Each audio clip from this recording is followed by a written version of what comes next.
Welcome back to Brain Bitesize. Before we dive in, here's a question. Can you hurt a narcissist? Someone who seems so self-absorbed and impervious to feelings? Stick around till the end for an eye-opening perspective that might change how you see things. Let's explore the 5 signs that you've gotten under a narcissist's skin. Number 1, intense anger or narcissistic rage. This isn't just ordinary anger, it's a disproportionate, often explosive reaction that seems to come from a deep and turbulent place within them. Imagine a scenario where a small, seemingly insignificant comment or action triggers a volcanic eruption of fury. This rage differs from typical anger because it's not just about the immediate situation. It's rooted in the narcissist's deep-seated sense of insecurity and vulnerability. Narcissistic rage can manifest in various ways. It might be overt, with loud, aggressive outbursts, verbal attacks, or even physical aggression. Alternatively, it could be covert, displayed through cold hostility, cutting sarcasm, or calculated revenge. The common thread in these reactions is their intensity and the feeling that they're an overreaction to the situation at hand. Number 2, silent treatment. This behavior is not just a simple withdrawal of communication.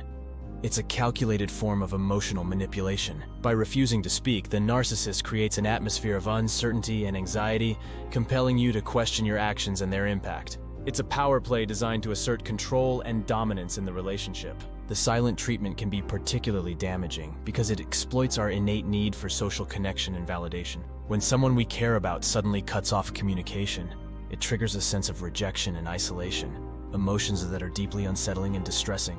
This tactic is especially effective for narcissists because it allows them to inflict emotional pain without any visible effort or confrontation. It's a passive-aggressive strategy that leaves the victim powerless and desperate for resolution. Sudden devaluation. Imagine this. One moment, you're held in high esteem, showered with compliments and affection, making you feel valued and important. This is the phase where the narcissist places you on a pedestal, often termed idealization. However, without warning, the tide turns dramatically. Suddenly, you find yourself on the receiving end of cold indifference or even outright contempt. The shift is abrupt and disorienting. This sudden change isn't about anything you've done wrong, though it often feels that way. It's a reflection of the narcissist's internal emotional landscape. Narcissists have a fragile sense of self and are often driven by an underlying sense of inadequacy. When something triggers these feelings of insecurity, a perceived slight, criticism, or even their internal struggles, they devalue those closest to them. It's a defense mechanism to distance themselves from feelings of vulnerability. 4, gaslighting and manipulation. Gaslighting is a cunning form of psychological manipulation where the abuser tries to make you question your own reality, memory, or perceptions. It's like being caught in a mental maze where every turn leads to more confusion. When a narcissist feels wounded, they often intensify these tactics. They might blatantly lie or deny what they did, making you doubt your experiences. For instance, they could twist a situation to blame you for their actions or reactions, shifting the focus and responsibility away from themselves. Manipulation, on the other hand, can be more subtle but equally damaging. They might use guilt, shame, or charm to influence your actions and decisions. This could involve playing the victim to garner sympathy or using your weaknesses against you. The goal here is control. By keeping you off balance and unsure, they regain a sense of power and deflect attention from their vulnerabilities. This behavior is insidious because it can be hard to recognize in combat. It chips away at your self-esteem, leaving you feeling isolated and powerless. Number 5, smear campaigns. This is more than just bad-mouthing. It's a deliberate and often sophisticated effort to tarnish your reputation and character. The narcissist will spread rumors, half-truths, and outright lies about you to friends, family, colleagues, or anyone who will listen. Their aim is twofold. Firstly, to divert attention away from their vulnerabilities and shortcomings, and secondly, to isolate you socially and emotionally.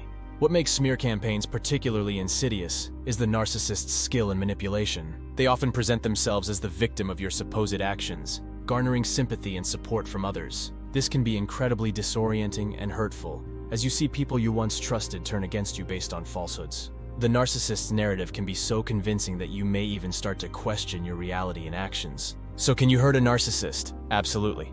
But remember, their reactions are more about their insecurities than anything you've done. If you're dealing with a narcissist, it's crucial to protect your mental health first. Remember to subscribe to Brain Bitesize for more insights into navigating complex personalities. Please share your thoughts and experiences in the comments below, and let's keep the conversation going.